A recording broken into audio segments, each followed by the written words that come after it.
Putting God first can be difficult. What can we learn from John that will help us put God first in our lives today?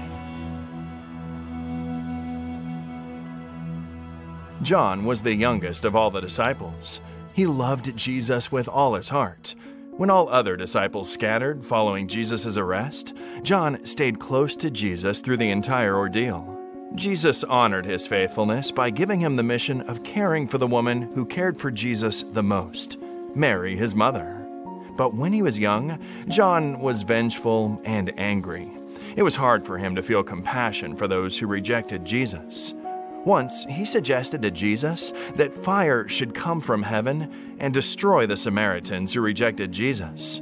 Putting God first in John's life wasn't a single moment of courage. Instead, it was a lifelong commitment to love as Jesus loved.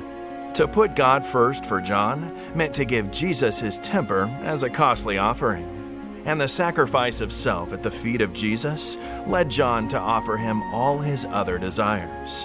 After Jesus returned to heaven, John remained faithful until his death, some 70 years later. His letters to the churches provide the greatest insight into his conversion.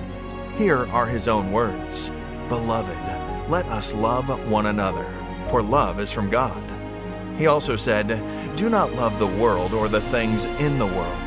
If anyone loves the world, the love of the Father is not in him.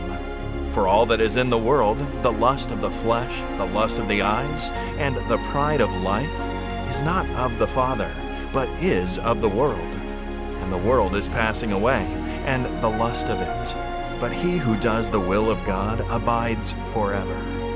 Sometimes we're disappointed that we still cannot control our temper or overcome our worldly passions. But John went through a profound transformation over a lifetime by putting God first every day of his life. His example compels us to do the same. As we return our tithe and give our promise, we are challenged to put God first.